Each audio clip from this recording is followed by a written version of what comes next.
More than 80 years after the tragedy, the wreck of the Titanic lies over 12,000 feet deep in the northern Atlantic. With its submergence, a myth died and was born at the same time. The idea then was that the Titanic was unsinkable. It was making out that that was more wonderful or more infallible than nature or God. 10th of April, 1912. The Titanic stands ready for its maiden voyage out of Southampton Harbor. More than 1,000 passengers embark on the largest ship that had ever been built. They took their places strictly according to class, both millionaires and poor immigrants. For all of them, the destination was the same: New York. In the third class, one could take a ticket for £10, heading for the Promised Land. Those who were able to pay those £10 found their bunks on the Titanic's lowest levels. We were going third class because, for one reason, my father had spent most of his money on buying this house in Kansas, and also because he wanted to open a tobacconist's shop. The commander of the Titanic, Captain Smith, was an experienced seaman with a solid reputation. Exactly at noon, the Titanic, the colossus they believed was unsinkable, left the harbor. For Smith, this was the crowning moment of a long career. He intended this to be the voyage with which he sailed into a well-deserved retirement. Even in the third class, life on deck was a taste of unaccustomed luxury, the world of first-class passengers. It was just the luxury that any first-class passenger expected. It was there. And they would not go around screaming how fantastic everything is. They just say, oh, it's nice here and it's beautiful, but this is just what they expect, because this is what they meet if they go to the Ritz in London, for example. This is what they expect. They are going to have first class. Greetings to the ones who stayed at home from the most luxurious ship of the world. The communication needs of the passengers completely engaged the radio men. It was a fatal waste of time.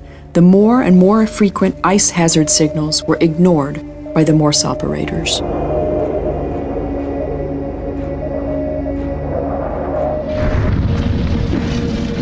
The engines of the ocean liner ran at full steam.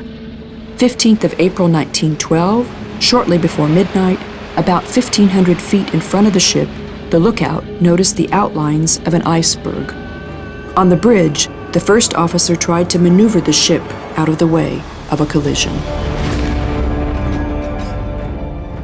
The ship shook and lurched.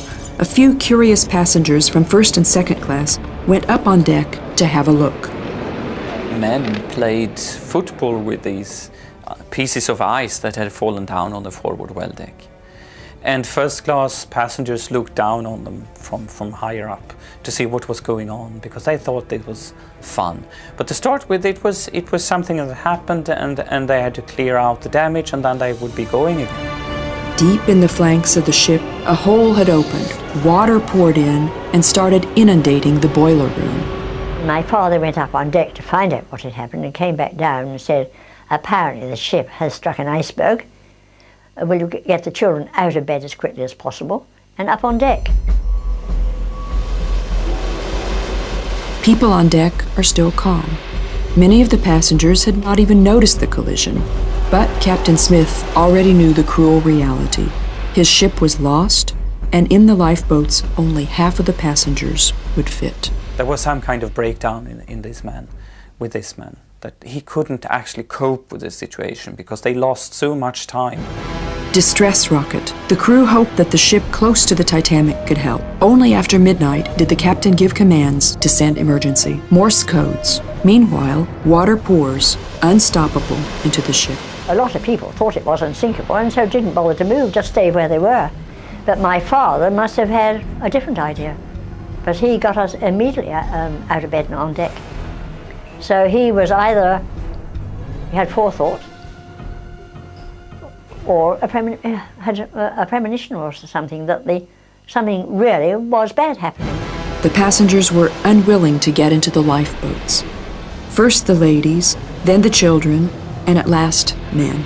Even here, the rules of a class-bound society were binding. Probably it was the first class and second class ones first, and my father didn't ever manage it. He didn't manage to escape, to survive. Under the deck, panic broke out in the third class. Terrified passengers tried to reach the deck. Members of the ship's crew held them back. I think it's absolutely dreadful because you didn't have loads of money, that you weren't as important as the others were with money, the millionaires. But some millionaires stayed on board. For example, Isidor Strauss did not want to take the place from a woman or child. His wife Ida stayed with him and died. John Jacob Astor got a place for his pregnant wife in one of the boats, but he stayed. Benjamin Guggenheim wanted to die as a gentleman. He went back to his cabin with a bottle of champagne.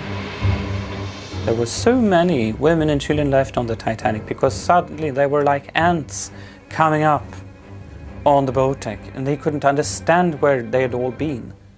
Suddenly the decks were packed with people and there were no lifeboats left.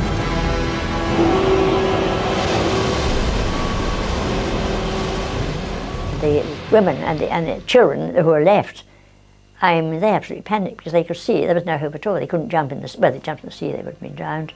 I mean, there was no hope. So it must have been absolutely terrible.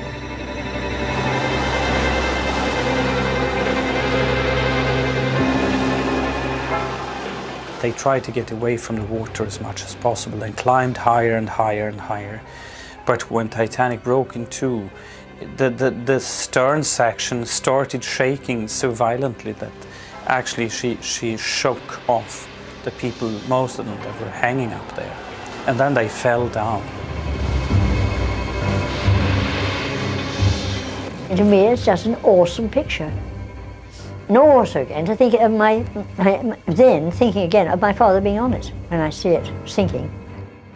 At 2:20, the waves swallowed what was, until then, the biggest ship in the world. 1,495 people lost their lives, either by freezing or drowning. Dead bodies floated in the water around the lifeboats. 1.5 hours later, another ship picked up the survivors. Full of hope, expecting news, even until death, the class system was decisive. 2/3 of those in first class, half of those in second class, and only just half of those who had bought a third-class ticket survived the catastrophe. What we lost there with the Titanic was the belief that technology is safe. Today, if somebody says it cannot happen, it's very easy to answer Titanic.